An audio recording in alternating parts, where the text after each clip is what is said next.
Well, greetings everybody. Dr. Thapa and I are very happy that you could join us to discuss the Educational Grant Writing WebEx. I'm Dr. Sheth, Director of Breast Imaging Education at Northwell Health and a current recipient of the RSNA Education Scholar Grant. We will be discussing educational grant writing, and I will be starting off with a guide for beginners while Dr. Thapa dives into the details on writing an educational grant and the common pitfalls to avoid. So let's get started with preparing your educational grant, 10 tips for beginners. I'm going to be walking you through how best to start the grant writing process from idea generation and finding the right grant to having multiple reviewers before finalization. Let's get started. I have no disclosures. By the end of the presentation today, you should be able to identify if a funding opportunity is right for you and list key elements needed for grant preparation. And let's start. First things are first. All grants start with a great idea. It's an important part of the journey. It is important to have a good idea, but part of the journey is getting there. So how can you get there? Some things that can help you develop a great idea are reading as much as you can and networking and discussing with others in your field that share your interest. This is going to allow you to develop an innovative idea and put things together from other subspecialties and even other disciplines of medicine to create an idea that's going to be unique and innovative.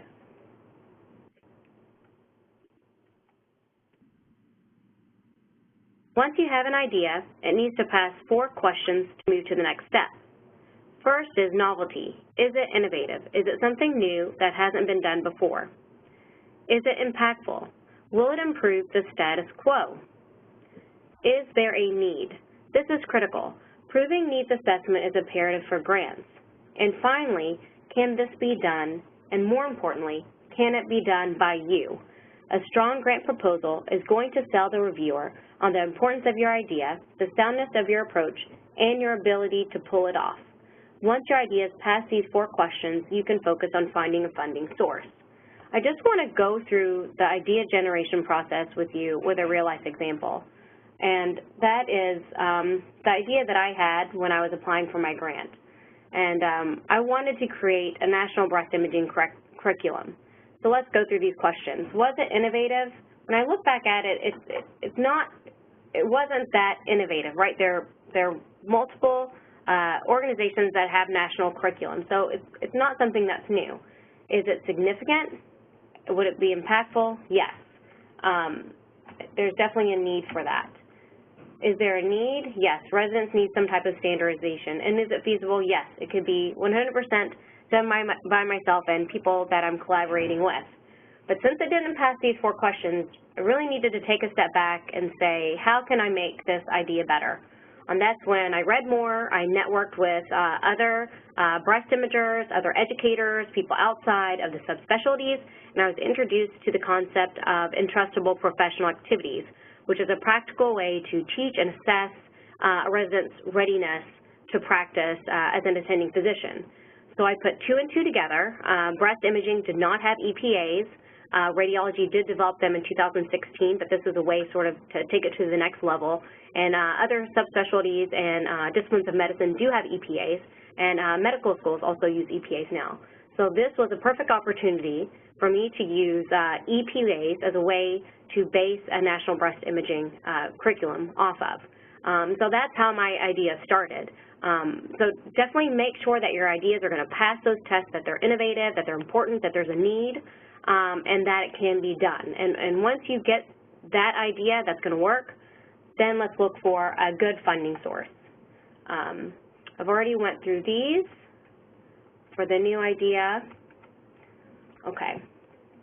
So identifying the right funding source. Now this is going to take research, and it's going to take time to find what's right. First, search online, check organizational websites for funding opportunities, and discuss with other people who have received funding, their process, and other grants they may have considered. Set up an appointment with your institution's grant office or with the research office for additional guidance. Use the resources that are available to you. As you can see, there are various funding sources. Each are unique in what they are looking for. Some, such as foundations, are led by wealthy benefactors or those that are carrying out their wishes, and you will benefit from cultivating a relationship with the foundation first. Others, such as federal sources, may offer large funding or bigger projects that are usually transformative and generalizable and demonstrate partnerships and a collaboration of values. These usually have strict guidelines and often need a letter of intent first. Local sources are typically easier to win. They have a shorter application and are good for small pilot projects with a single investigator. So the bottom line is, you need to understand what each funding source is looking for and if your project is going to fit their criteria. To do this, you need to understand their guidelines, and that is their request for proposal, or RFP. The request for proposal, RFP, will give you the specifics of the funding body. That is what the purpose of the program is, what the eligibility requirements are, what the deadline is, the amount and duration of the award, the allowable activities and expenditures, the narrative requirements, and selection criteria. Once you have reviewed the RFP, ask yourself the following questions. Is your project eligible? What is the grantor's focus area? Does your project meet their program criteria? Does it meet their funding guidelines? Does your mission complement the grantors? Have they given grants for similar projects? Is the award size appropriate? If it's too much money, what should that tell you? Your project is probably small scale, and they may want something that's broader. Is it not enough money? Then maybe you need to scale back your project. Maybe start with a small pilot, and starting small is sometimes wise as it can lead to bigger things on the next level once your project has been validated. Next, can you meet the deadline? Is there sufficient time for you to develop a viable project and high-quality proposal? And if you can't do it this year, is this something that you would be able to do within the next year? So if you're unsure of any of the answers to those questions, check the grantor's website for an archive of previous winners, for titles of prior award-winning projects and abstracts. Some websites will even have examples of winning applications. You can use this information to gauge if your idea fits with the goals of the grant. I cannot stress the importance of the last statement enough. You must determine what the priorities of the funding body are and how your work fits with their priorities. You must link what you want to do with what the funding organization wants to know. You will almost always have to shape your project in some way to conform to the funding opportunity. So now you have your idea, you figured out a funding source. Now you need to obtain support from your department, from your chairman, from your division chief. They need to make sure that they have the appropriate staffing and funds to let you apply for the grant. And this is particularly important because many grants are going to require that you have some form of protected academic time, which means your department needs to have enough staffing to support your time away from clinical work, and also the funds. So make sure you have support before you start writing. Once everybody is on board, find a mentor. If you're new to the grant writing process, this is critical. You need somebody on your team with experience and expertise in your area that can guide and coach you throughout the entire process. You can find a mentor within your division, within your department, or even your institution, even if they're not in radiology.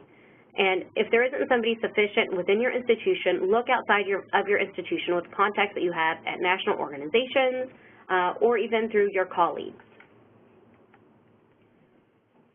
For mentor characteristics, one of the most important characteristics they should have is time. The mentor needs to have time to dedicate to you and the project to make sure it's successful.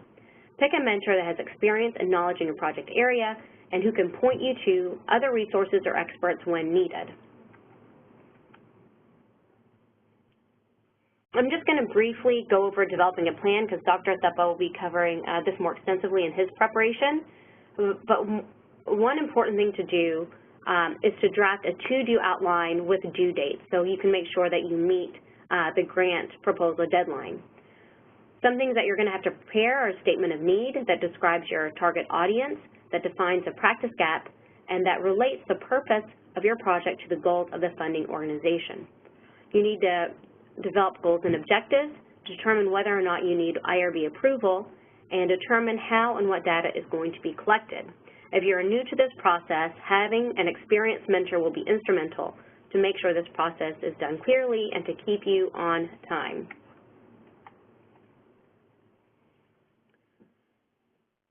Now that you're ready to develop, or you've developed your plan, you're ready to form a team.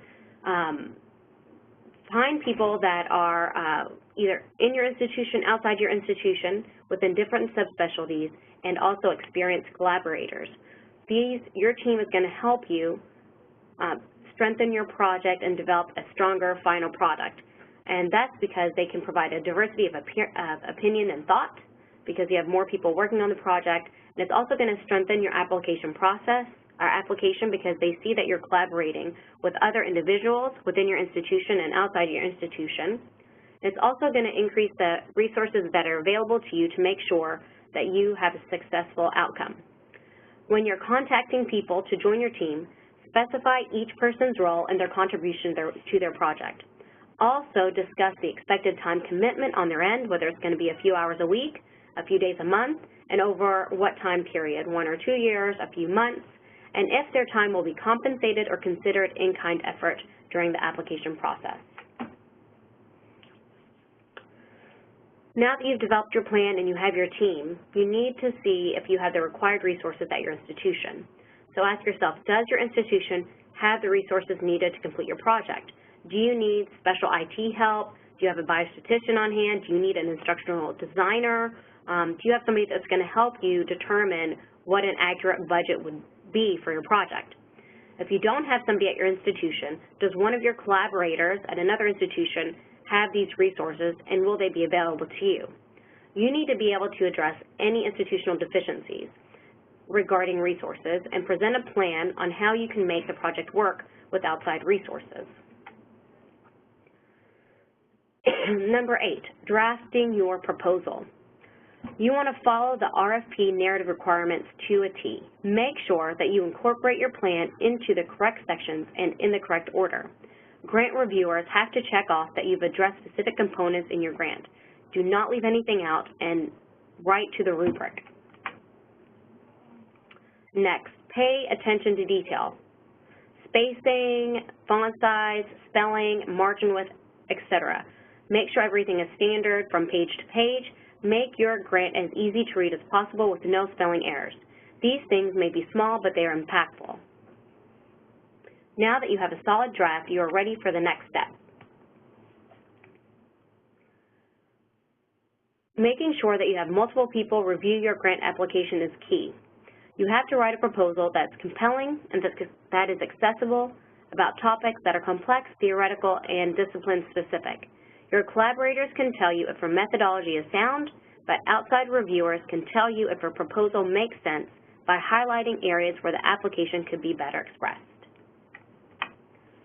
And finally, last but not least, leave plenty of time to prepare your grant proposal. Many suggest having 3 to 6 months to prepare a grant, especially if this is your first time, and even up to a year for more competitive grants. Grant writing can be very tedious, especially if it's your first time, so give yourself ample time to prepare a solid proposal to increase your likelihood of success. So I've walked you through the process of grant preparation with multiple tips, from generating a great idea that's innovative, that's important, that's necessary and feasible, to choosing the right funding opportunity. Make sure you obtain departmental support. Find a mentor who has time for you and your project. Develop a plan and a time outline.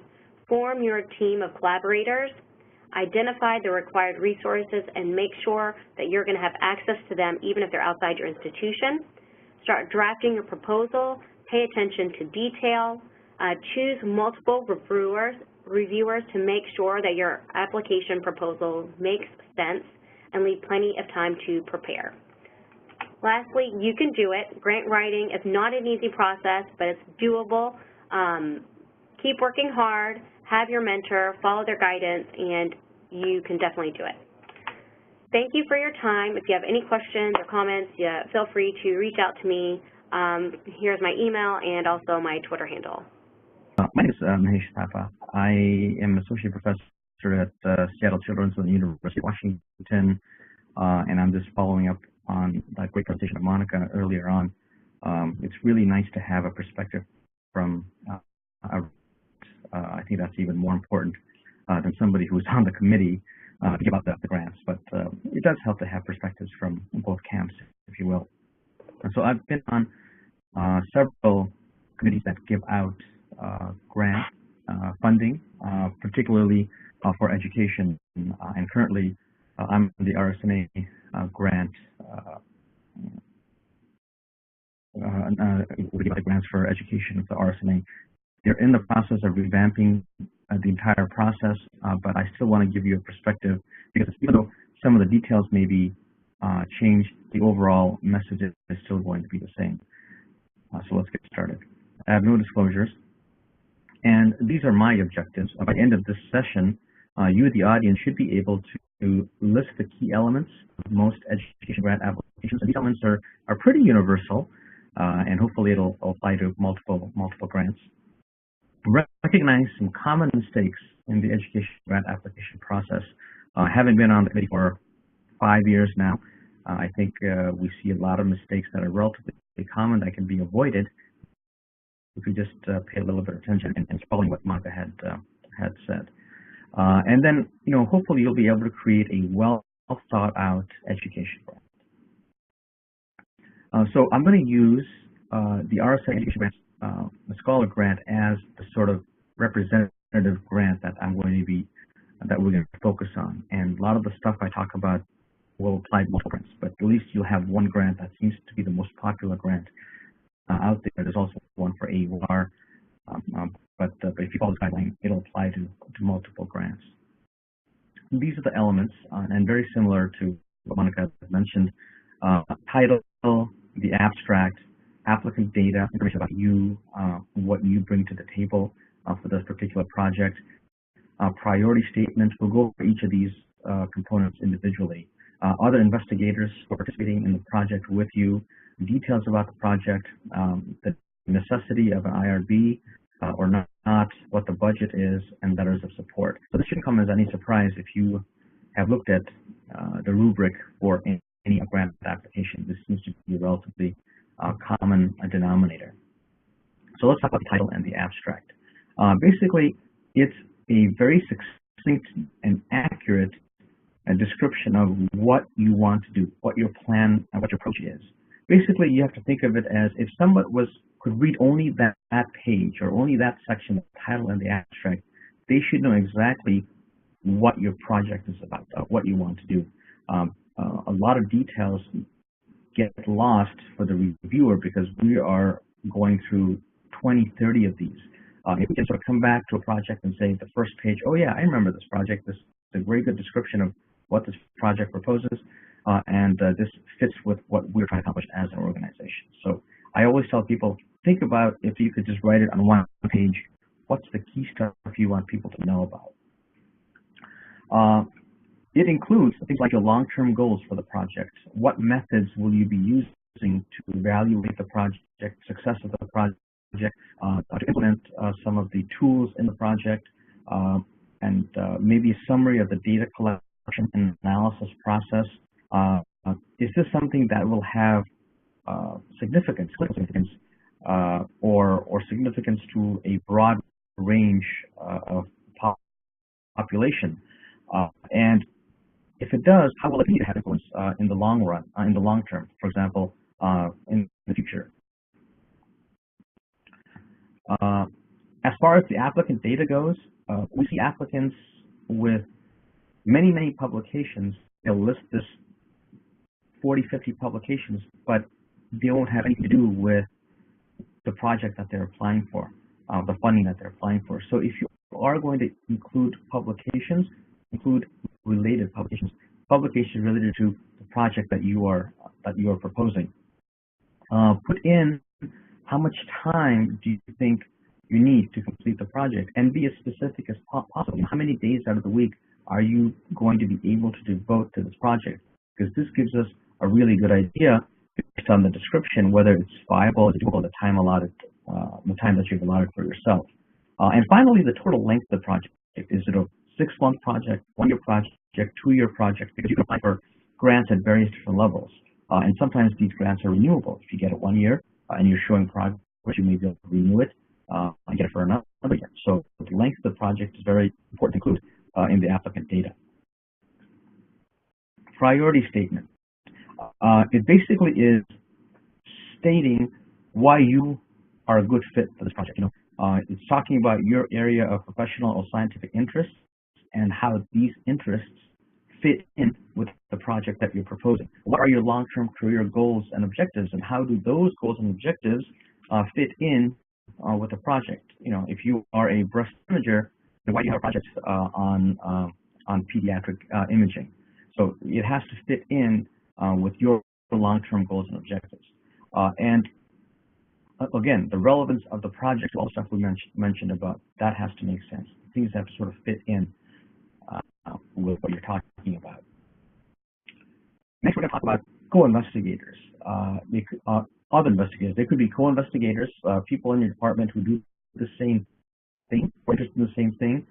Any advisors, scientific advisors you may have, such as statisticians or people outside your institution or your discipline, are using any kind of consultants, outside consultants. Are they getting paid? And if they are getting paid, how are they getting paid? Is the grant supporting that payment process? And if you can be as specific about the role that each of these co-investigators are going to be playing, the better it is for your application, because it gives us a good idea of the budget and what the scope of the project is. Let's move on to project details. Okay, why should this project be undertaken? I always sort of harp on that. Great, you want to study all this stuff. It sounds like a worthwhile thing as far as numbers and data go. But what is the significance? Why should we fund this project over somebody else's project? What is the intended outcome or the expected results from this project? Do you have sort of a hypothesis, and are they going to test that hypothesis? And what expected outcomes do you expect to see? Who is the student population? Who are you studying? Is it technologists? Is it other ancillary services, medical students? Who is the study population? That's really important to put in the project details. And it's really important to put your prior experience in the field. So it comes back to that other thing I harped on earlier about what kind of additional research have you done in that area to support this project. This sort of comes in that project detail, saying that, okay, I've done so many projects before. There's a few pilot projects I've implemented, and now I'm applying for this bigger grant to see where this goes. So prior experience in the field is really critical.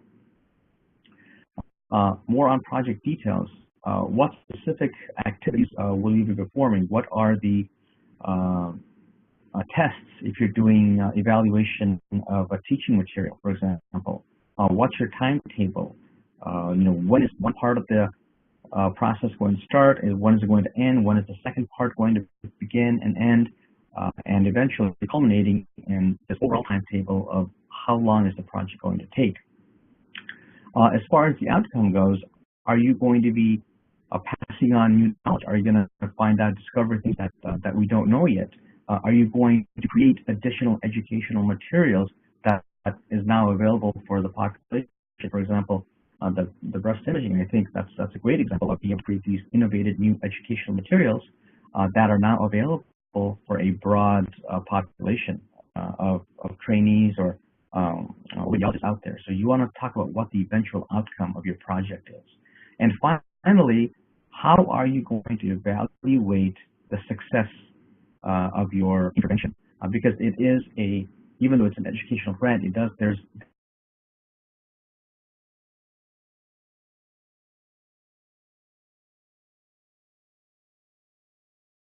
it being implemented? So what is the evaluation process? Is it questionnaires? Is it surveys? Is it multiple choice examinations? How are you evaluating the success of the material that you're putting out there? The resources available for the project. You know, what is available to you? Do you have laboratory space, for example, that you need? Do you have adequate computer equipment? If not, what type of computer equipment do you need to do this process? Other educational resources that you may need. Do you need expertise in a particular way of educating? Do you need help from other departments, such as the education department or the business department? Do you have simulation centers that you may be using because you're creating artificial intelligence types of projects, simulators where you're teaching people how to do procedures?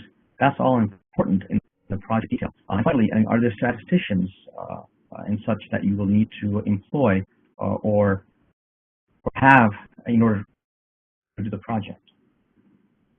Next, let's go on to letters of support. And these are the three important people that you need writing your letter of support. First, your department chair, basically guaranteeing you time to do the project. Remember earlier on I said it's important to list how much time you're going to spend, specific how many days out of the week. Well, it's great that you say that you need this, but you need support, a letter of support from department chair and the division head saying that yes, if you get the grant, we will allow you to have this much time to do the project. So that's very important. And you want to make sure when you have these letters that they specifically spell that out in the letter of support, saying that yes, we will give you the time if you get this grant. The grant administrator is also somebody very important that you should know. They're the ones who decide how the money gets spent, who keeps track of it. They're the ones who actually get the money, and they decide how, what part of it goes towards the university or your department, what part of it goes towards your process itself. So it's really important to get to know these three people and have them write letters of support for you. So I want to end this with a few mistakes that we see all the time or deficiencies in the application process. Poorly written, as Monica said, you want to make sure your font is correct. You have no spelling errors. That your spacing is nice. To add to that, you want to have good grammar. And you want to make sure that you have a good command of the English language when you're writing these applications. It sounds like an obvious thing, but it's so true that it's one of the hardest things to read is an application process that's not written well. You could have the best idea in the world, but if you have all these errors, you may score very poorly. Missing components of the application, again, harps back to what Monica was saying, that look at the rubric, look at what we want you to put in if you want us to give you money. So make sure every single component is looked at, double checked, and you have something that fills in those boxes. And finally, letters of support. I can't tell you how many applications we get that are great, but they're missing letters of support.